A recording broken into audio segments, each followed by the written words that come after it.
Bismillahirrahmanirrahim. Assalamualaikum warahmatullahi wabarakatuh.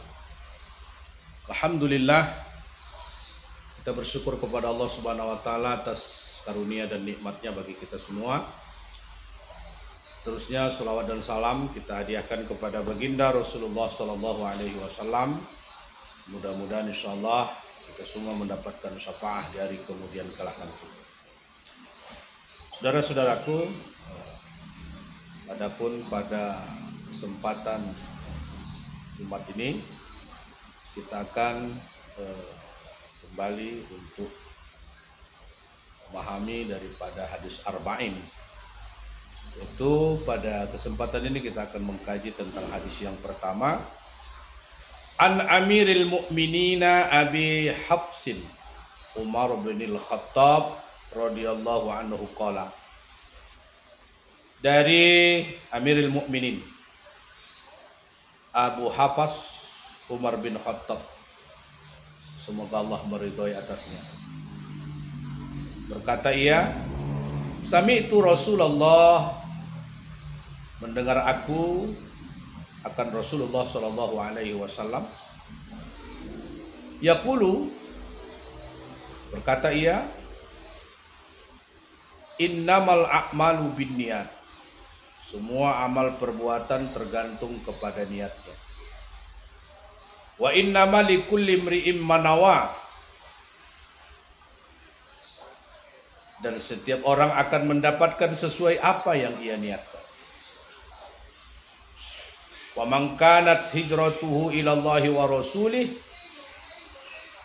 fa hijratuhu ila Allahi wa rasulih. Barang siapa berhijrah karena Allah dan Rasulnya, maka hijrahnya untuk Allah dan Rasulnya. Wa man kanat hijratuhu lidunya yusibuha aw imra'atin yankihuha fa hijratuhu ila ma hajar ilaih. Dan barang siapa berhijrah karena dunia yang ia cari atau wanita yang ia ingin nikahi, maka hijrahnya untuk apa yang ia pilih. Saudara-saudaraku dimanapun berada, lewat hadis ini kita dapat memahami yang pertama dari mufradatul hadis. Hafsin itu berarti singa. Abu Hafsin adalah julukan Umar ibn Khattab. Kemudian selanjutnya kita akan coba untuk memahami dari kandungan hadis tersebut. Yang pertama ini membicarakan tentang syarat daripada niat. Para ulama sepakat bahwa perbuatan seorang mukmin tidak akan diterima dan tidak akan mendapatkan pahala kecuali jika diiringi dengan niat. Apapun ibadah yang kita lakukan, tentunya harus berangkat daripada niat, dan niat itu tidak bergeser dari konsep lillahi ta'ala, karena Allah subhanahu wa ta'ala. Sebagaimana yang sering kita sampaikan, kita baca di dalam ibadah sholat kita lewat doa iftitah, inna sholati wa nusuki wa mahyaya wa mamati lillahi rabbil alamin. Selanjutnya yang kedua, waktu dan tempat niat. Waktu niat adalah di awal ibadah. Di dalam sholat ketika takbiratul ihram, dan ketika melaksanakan ibadah haji tatkala sedang berihram. Sedangkan puasa maka diperbolehkan sebelumnya, karena untuk mengetahui masuk waktu subuh itu mungkin terasa sulit. Tetapi pada prinsipnya niat itu adalah awal dari perbuatan kita. Saudara-saudara yang dirahmati Allah Subhanahu wa taala. Kemudian yang berikutnya ini bicara tentang keharusan hijrah. Hijrah dari negeri kafir ke negeri Islam adalah wajib bagi seorang muslim. Kemudian hijrah tentunya tidak hanya bepergian begitu saja. Hijrah dari kebodohan menuju intelektual. Hijrah dari kebusukan hati menuju kebeningan batin. Hijrah dari segala bentuk kesesatan dan meraih serta menuju hidayah Allah Subhanahu wa taala.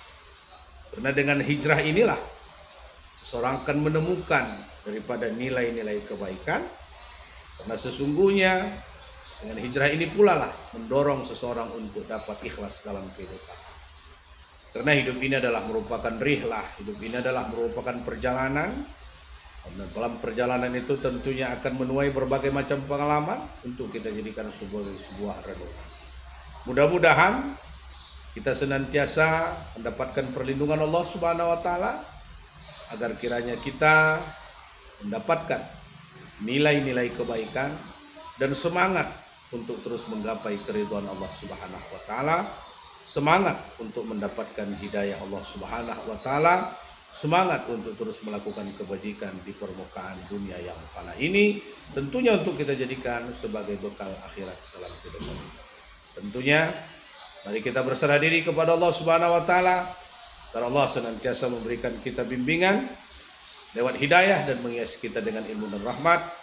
Sampai jumpa pada episode yang berikutnya, masih dalam kajian hadis arba'in, insyaallah pada hadis yang kedua mendatang. Terima kasih. Semoga ini bermanfaat bagi kita semua, bil khusus bagi Al-Fakr sendiri, sehingga kita senantiasa terus melakukan dan berupaya serta berikhtiar untuk melakukan kebaikan. Terima kasih. Billahi taufiq wal hidayah. Wassalamualaikum warahmatullahi wabarakatuh.